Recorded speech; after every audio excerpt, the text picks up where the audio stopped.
3. From the New Deal to Progressivism. On Thursday, October 24, 1929, the New York stock market crashed. The crisis spread from the financial sector to the entire economy, sparing none of the major developed nations of the West. Unemployment spiked to over a quarter of the population, and the total number of unemployed exceeded 30 million. Apart from the Soviet Union, industrial production in major industrial countries dropped by an average of 27%.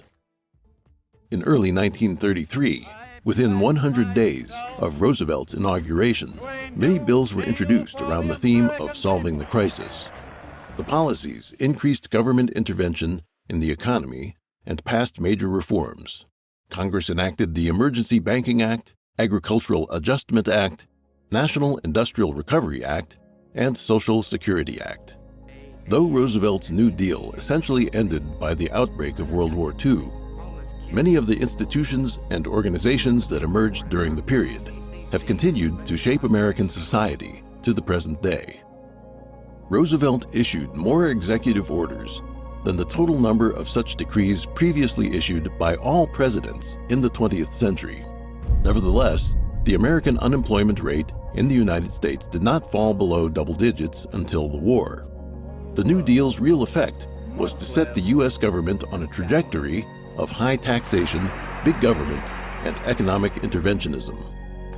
In his 2017 book, The Big Lie, Exposing the Nazi Roots of the American Left, conservative thinker Dinesh D'Souza argued that the National Recovery Act, which formed the centerpiece of Roosevelt's New Deal, essentially meant the end of the U.S. free market. According to FDR's Folly, a 2003 book by historian Jim Powell, the New Deal prolonged the Great Depression rather than ending it. The Social Security Act and labor laws encouraged further unemployment, while high taxes encumbered healthy business and the like. Economist and Nobel Prize laureate Milton Friedman praised Powell's work, saying, quote, "As Powell demonstrates without a shadow of a doubt, the New Deal hampered recovery from the contraction, prolonged and added to unemployment, and set the stage for ever more intrusive and costly government." President Lyndon Johnson, who took office after the assassination of President Kennedy in 1963, declared a war on poverty in his 1964 State of the Union address and launched the Great Society domestic programs. In a short period of time, Johnson issued a series of executive orders, established new government agencies, reinforced the welfare state, raised taxes, and dramatically expanded the government's authority. It is interesting to note the similarities between President Johnson's administrative measures and a new program of the American Communist Party's New Agenda, published in 1966. Gus Hall, General Secretary of the CPUSA, said, quote, "The communist attitude toward the Great Society can be summarized in an old saying that two men sleeping in the same bed can have different dreams. We communists support every measure of the Great Society concept because we dream of socialism." Hall's, quote, "same bed" refers to the Great Society policies. Although the CPUSA also supported the Great Society initiative, the intention of the Johnson administration was to improve the United States under the democratic system. The Communist Party's intention was to ease the United States into socialism step by step. The most serious consequences of the Great Society and the war on poverty are threefold. They increased dependence on welfare, discouraged people from working, and damaged the family structure. Welfare policies favored single-parent families, in turn encouraging divorce and children born out of wedlock. According to statistics, the rate of children born out of wedlock in 1940 was 3.8% among all newborns. By 1965, this figure had increased to 7.7%.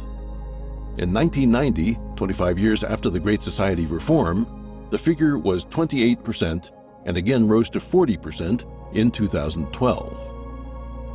The disintegration of the family brought with it a series of widespread consequences, such as an increased financial burden for the government, a soaring crime rate, the decline of family education, families that are stuck in poverty for generations, and a mentality of entitlement, which led to a higher rate of voluntary unemployment. A quote attributed to Scottish historian and jurist Lord Alexander Fraser Tytler says, quote, "A democracy cannot exist as a permanent form of government. It can only exist until the voters discover that they can vote themselves largesse from the public treasury. From that time on, the majority always votes for the candidate promising the most benefits from the public treasury, with the results that a democracy always collapses over loose fiscal policy, always followed by a dictatorship." As the Chinese saying goes, quote, "From thrift to extravagance is easy, but the opposite is difficult." After people develop a dependence on welfare, it becomes impossible for the government to reduce the scale and types of benefits. The Western welfare state has become a political quagmire for which politicians and officials have no solution. In the 1970s, the extreme left gave up the revolutionary terms that kept the American people on guard and replaced them with the more neutral-sounding liberalism and progressivism. Readers who lived in communist countries are no stranger to the latter, as progress has been used by the Communist Party as a quasi-synonym for communism. For example, the term progressive movement referred to the communist movement, and progressive intellectuals referred to pro-communist individuals or underground members of the Communist Party. Liberalism, meanwhile, is not substantially different from progressivism, as it carries the same connotation of high taxes, expansive welfare, big government, rejection of religion, morality, and tradition, the use of social justice as a political weapon, political correctness, and the militant promotion of feminism, homosexuality, sexual perversity, and the like. We do not intend to point fingers at any political figure or individual, for it is indeed difficult to make correct analysis and judgments in the midst of complex historical developments. It is clear that the specter of communism has been at work in both the East and West since the beginning of the 20th century. When violent revolutions succeeded in the East, it spread the influence of communism to the governments and societies of the West, shifting them ever leftward.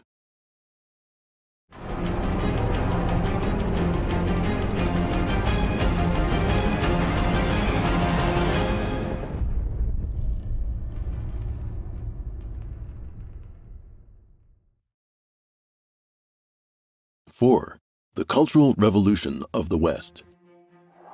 The 1960s, a watershed moment of modern history, saw an unprecedented counterculture movement sweeping from east to west. In contrast to the Cultural Revolution of the Chinese Communists, the Western counterculture movement appeared to have multiple focuses, or rather to lack any focus. Over the decade from the 1960s to the 1970s, the mostly young participants of the counterculture movement were motivated by various pursuits. Some opposed the Vietnam War, some fought for civil rights, some advocated for feminism and denounced father figures, some strove for homosexual rights. Topping this off was a dazzling spectacle of movements against tradition and authority that advocated sexual freedom, hedonism, narcotics, and rock music. The goal of this Western cultural revolution is to destroy the upright Christian civilization and its traditional culture. While apparently disordered and chaotic, this international cultural shift stems from communism. Youthful participants of the counterculture movement revered three idols as the three M's: Marx, Marcuse, and Mao Zedong.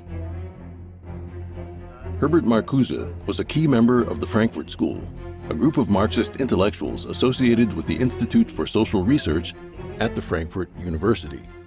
First established in 1923, its founders used the concept of critical theory to attack Western civilization and apply Marxism to the cultural sphere. One of the school's founders was Hungarian Marxist György Lukács. In 1919, he famously asked, "Who will save us from Western civilization?" Elaborating on this, he said that the West is guilty of genocidal crimes against every civilization and culture it has encountered. American and Western civilization, according to Lukács, are the world's greatest repositories of racism, sexism, nativism, xenophobia, anti-Semitism, fascism, and narcissism. In 1935, the Frankfurt School Marxists relocated to the United States and became affiliated with Columbia University in New York. This gave them an opening to disseminate their theories on American soil. With the assistance of other leftist scholars, they corrupted several generations of American youth. Combining Marxism with Freudian pansexualism, Marcuse's theories catalyzed the sexual liberation movement. Marcuse believed that repression of one's nature in capitalist society hindered liberation and freedom. Therefore, it was necessary to oppose all traditional religions, morality, order, and authority in order to transform society into a utopia of limitless and effortless pleasure. Marcuse's famous work, Eros and Civilization, occupies an important place among the vast amount of works of Frankfurt scholars for two specific reasons. First, the book combines the thoughts from Marx and Freud and turns Marx's critiques on politics and economy into a critique on culture and psychology. The book also built bridges between Frankfurt theorists and the young readers, enabling the cultural rebellion of the 1960s. Marcuse said, quote, "The counterculture movement can be called a cultural revolution, since the protest is directed toward the whole cultural establishment, including the morality of existing society. There is one thing we can say with complete assurance. The traditional idea of revolution and the traditional strategy of revolution has ended. These ideas are old-fashioned. What we must undertake is a type of diffused and dispersed disintegration of the system." Few among the rebellious youths could grasp the mysterious theories of the Frankfurt School, but Marcuse's ideas were simple. Be anti-tradition, anti-authority, and anti-morality. Indulge in sex, drugs, and rock and roll without restraint. Quote, "Make love, not war. As long as you say no to all authority and social norms, you are counted as a participant in the noble revolutionary cause." It was so simple and easy to become a revolutionary. Little wonder it attracted so many young people at that time. It must be emphasized that although many of the rebellious youths acted of their own accord, many of the most radical student leaders at the forefront of the movement had been trained and manipulated by foreign communists. For instance, the leaders of the Students for a Democratic Society, SDS, were trained in Cuba. The student protests were directly organized and instigated by communist groups. The extreme left Weathermen faction split off from the Students for a Democratic Society and announced in a 1969 statement, quote, "The contradiction between the revolutionary peoples of Asia, Africa, and Latin America and the imperialists headed by the United States is the principal contradiction in the contemporary world.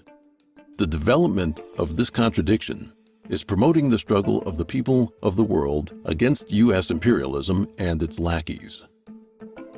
These words were written by Lin Biao, then the second most powerful leader of Communist China, and came from his series of articles called, quote, "Long Live the Victory of People's War." Just as the Cultural Revolution wrought irreversible damage upon Chinese traditional culture, the counterculture movement caused a titanic upheaval in Western society. First, it normalized many subcultures that belonged to the lower fringes of society or were deviant variations of mainstream culture. Sexual liberation, drugs, and rock and roll rapidly eroded the moral values of the youth and turned them into a dormant, corrosive force that was against God, against tradition, and against society. Second, the counterculture movement set a precedent for chaotic activism and fostered a wide range of antisocial and anti-American ways of thinking, setting the stage for the street revolution that would follow. Third, after the youth of the 1960s ended their activist lifestyle, they entered universities and research institutes, completed their master's degrees and doctorates, and entered the mainstream of American society.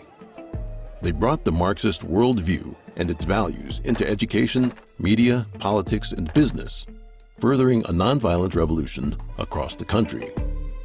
Since the 1980s, the left has largely taken over and established strongholds in the mainstream media, academia, and Hollywood. The presidency of Ronald Reagan briefly reversed this trend, only for it to restart in the 1990s and reach a peak in recent years.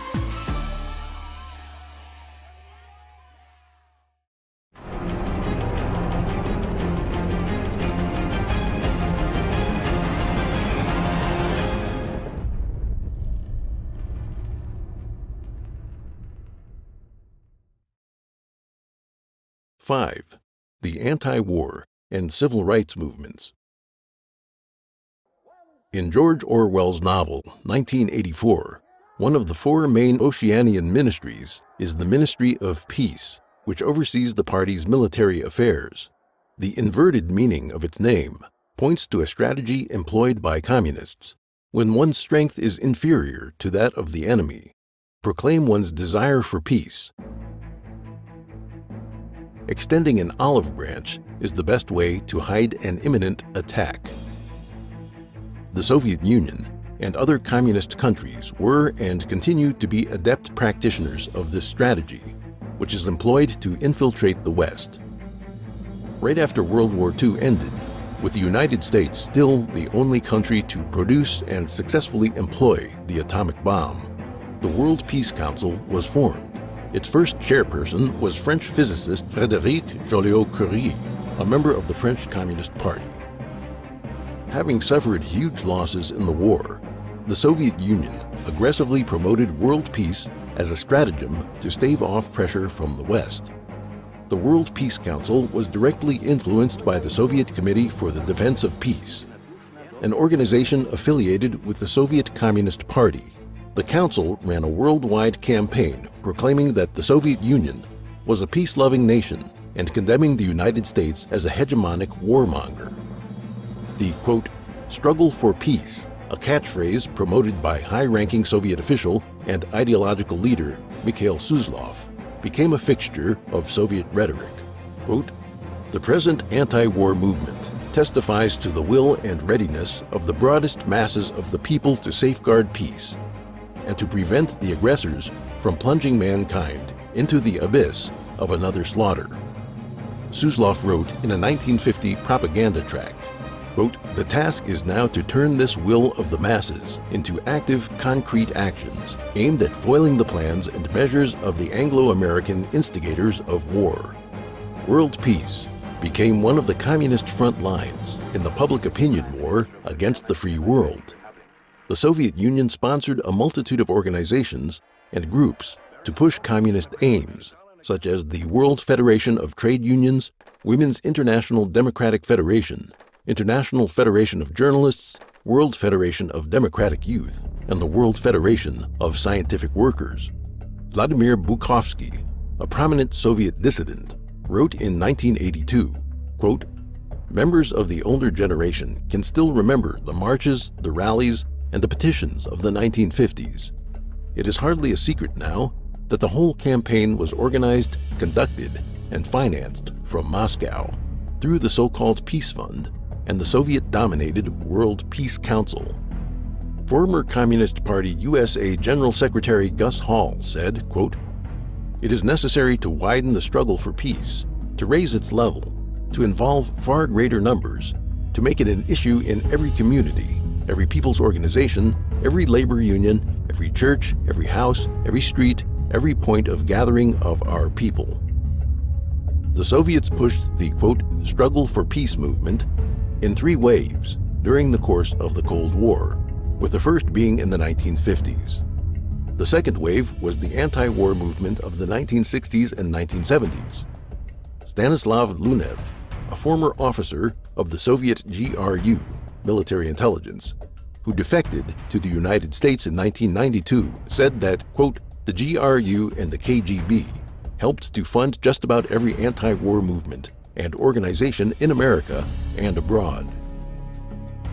Ronald Radosh, a former Marxist and activist during the anti-Vietnam War movement, admitted, quote, our intention was never so much to end the war as to use anti-war sentiment to create a new revolutionary socialist movement at home.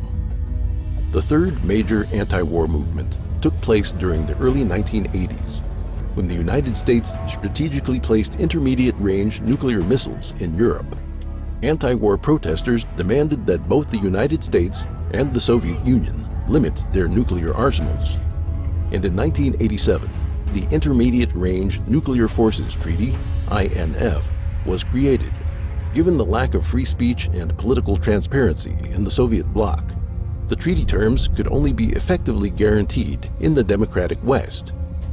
Following the Cold War, and the onset of the War on Terror, organizations with communist or radical left-wing ties continued to play a major role in steering the U.S. anti-war movement. Communists also made efforts to hijack the American civil rights movement. As early as the late 1920s, the Communist Workers' Party of America believed there to be great potential for revolution among Black Americans. A communist propaganda handbook published in 1935, The Negroes in a Soviet America, proposed a racial revolution in the South, including the establishment of a Negro Republic to be combined with the overall proletarian revolution.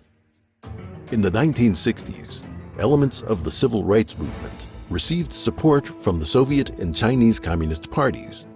The extremist Revolutionary Action Movement and the Maoist Black Panther Party were supported or directly influenced by the CCP. In the summer of 1965, several American cities were torn by race riots. After Leonard Patterson withdrew from the Communist Party USA, he testified that those leading the violent African American organizations enjoyed the party's strong support. Both he and Hall had received training in Moscow.